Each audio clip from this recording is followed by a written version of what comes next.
Happy Wednesday Wellness, everybody. We're talking about vagus nerve today.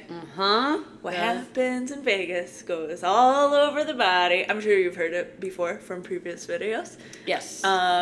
Yeah, it's our favorite nerve. We should love post talking our about it. favorite Vegas reel this The one that no one else thinks is funny. We think it's hilarious. Look for it. Look for it. Maybe we'll Got post the it. Viva Las Vegas song behind It's it. so old. It takes place in our old office. It's great. And also in Bree's house. Yeah, we should definitely post that. Well, once a year we have to. when we talk about vagus nerve, Yeah. we gotta post it. Maybe people will find it funnier this time. Yeah, We'll put it on our stories. Keep an eye out. Yeah. Vagus nerve. What is it? It's cranial nerve number 10. So what that means is it's a nerve that derives from your brain, basically, exits the cranium, and then it goes all throughout the rest of our body. So we talk a lot about like the spinal cord and the nerves that branch out from that. We also have cranial nerves that innervate a lot of like our face, our eyes, our tongue, our taste, our senses. Vagus nerve is one of those main parasympathetic pathways in our body. Yeah, so it exits our cranium, our skull, and then travels right in front of C1. So we talk about just, C1 subluxation effects on vagus a lot. I mean, that's one main of the thing we talk about, especially with babies, kiddos. Yes. It's a main area of subluxation of concern where there's problems going on. Yeah, exactly. That cause all these vagus issues. The things that usually like flag our attention, especially with that C1 subluxation, is like, okay, is there trouble sleeping? That's like biggest one because again, parasympathetics, rest, digest. Yeah. Is there trouble with like reflux? Is there trouble like swallowing, latching, that like suck swallow reflex? We've seen a lot of that this year. Yeah. Like a lot. Or like even like the hyper gag reflex and stuff too. That's all vagus nerve. And then being able to like swallow our food, keep our food down and digest it. That's a lot of vagus nerve too. So babies, sleep reflux. I mean adults too, sleep reflux. What else? So those are like digestion. Do we talk about digestion? Yeah, for pooping? sure. Yeah, pooping. Yeah, The other end too. Yeah. That vagus nerve goes all the way. We call it the wandering nerve. It goes all the way through our body, all the way down to our pelvic floor muscles too. Yeah. So it has a lot to do with pooping, feeling like we need to go to the bathroom too. So like kids who like don't know until they're like, I'm going right now. Yeah, we've had that. We've seen that kiddos that like, I don't know until like I'm going there. They don't. And sometimes like the brain-body communication isn't working, disrupted. Yeah, sometimes there's stuff showing up like sacrum, low back area, but sometimes it's just all like C1 upper cervical because that vagus nerve. Yeah. What was I gonna say? Vagus nerve disruption. Should we talk about like dysregulation? Because also like it's become an issue, but usually like is parasympathetics aren't working. We're having an overdrive of sympathetic response. Yeah. I thought maybe we could grab that. Yeah, let's do it. I heard you chatting about it today. I talk about this. I heard you chatting. I talk about this one a lot. This is a good one to bring up. I'll put it right behind us here. Okay. The gas versus brake pedal. Yeah, so vagus nerve is really like our brake pedal. That's our parasympathetic side of the nervous system, whereas sympathetic is like our gas pedal. This is like pedal to the metal, go, especially kids. Like, if we're pedal to the metal all the time, then we're going to wear out our engine, right? But if we can stimulate that parasympathetic activity, get that vagus nerve firing, that's the brake pedal. That eases us into rest and digest, eases us into growth. Yeah. You can't be at both at the same time too, right? We're not hitting our gas pedal and our brake pedal at the same time while we're driving. Exactly. So right? this I don't is think like so. No, So if you have gas pedal on, these are like kids that can't sleep. Unless you're drag racing. Yeah, right? Kids that can't sleep.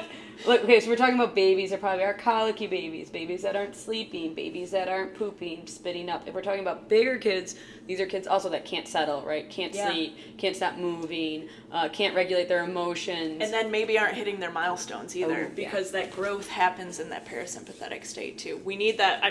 We need that for recovery, right? They talk about even with adults and stuff, like if you're chronically stressed out, even if you're working out hard and you're not seeing any changes and stuff, it's because you're chronically stressed, probably because you're not giving yourself time to recover. Yeah, and it's same with kids. Yeah, and it's just a lot. Like, yes, as we always talk about, this can happen.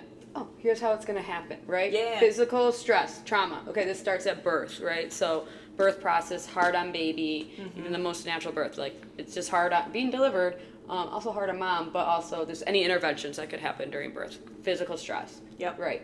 But as we get, let's say, oh, my kid seemed fine. I didn't see any of this. They Yeah. seemed real chill, cool.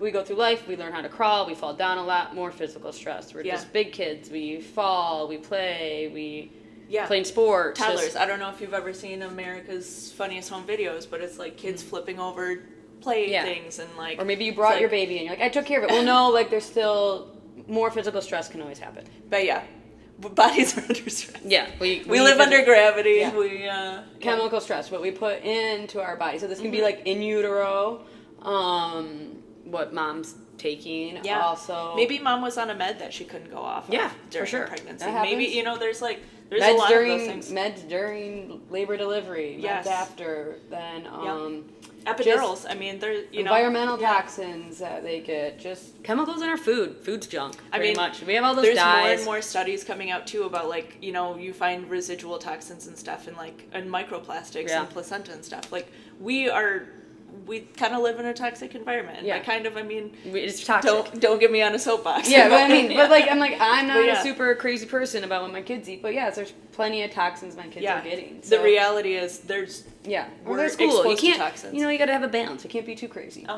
And then emotional stress. Okay, so being born is stressful. Yeah.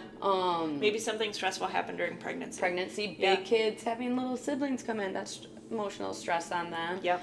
Starting school, being stressed in school, big kids, teenagers, tons of stress. We see that comes getting out. A new house, Anxiety, depression in big kids, but we see this as just ADHD, just sensory processing. Tons of emotional stress pushes us more in that fight or flight. Yes, it is. It goes further and further and further towards the gas pedal. And I saw that's this. how we get stuck. I was in my kids' class recently, and I just saw very dysregulation. Yeah, I did. You could see it in kids, and I was like, oh, wow, it's out there, and I could help. And it's just our environment. It's just how kids grow up these days. Mm-hmm. There's nothing wrong with them, but we can help. We can help get your kiddo back into a parasympathetic. Yes, exactly. Calming state. Sleep better, relax, and better digestion. We can also help you get into better digestion, and that's really by stimulating the vagus nerve, which we do with an adjustment. Yep. It's pretty cool. Pretty cool. Yep. And we also can see it on our scans we do. Are you dysregulated? Where is that happening at? Where is it that at C1? subluxation? Yeah. Are we pedal to the metal all the time? Are we stuck in that sympathetic overdrive? I heard you talking about were the kiddos today really stuck? Some of them. Some of them. Yeah. Mm-hmm. We check HRV. Yeah. Mine was really bad last night, and I know why it was. I did a late workout, and that my body doesn't do well with. Mm-hmm. Too much stress. Stress. Too much physical stress when you had a stressful day with all those dysregulated kids. Wearing was like, you had a more stressful day than usual. Yeah. So this is just basics, and then as we talk about too, chiropractic care is literally the foundation for any other therapy your kid may be doing. Yep. Or any other diet you're putting on, any other detox you're doing. Yes. Yep, this is the foundation. This is our building blocks and stuff. Mm-hmm. So, all the other therapies and everything are so beneficial, but if we don't have that neurological foundation, we're only going to get so far. Yeah. We really need to establish that neurological foundation, and then it helps all those other building blocks. That was the other conversation I was having with the mom, was just it's so good, all the things that you're doing for these kids, but once we get them in the right order and we're putting all those building blocks, then we have that. In a more parasympathetic state, too, then their body can handle all then those. They can digest all that good food you're giving them. Then they can detox all the stuff that's whatever in their detox body. diet. Yes. Because it is parents are always looking for these answers, do I cut out dyes? Do I cut out dairy? Do I cut out sugar? Do I cut out gluten? And that can help some, but that's not going to put you in.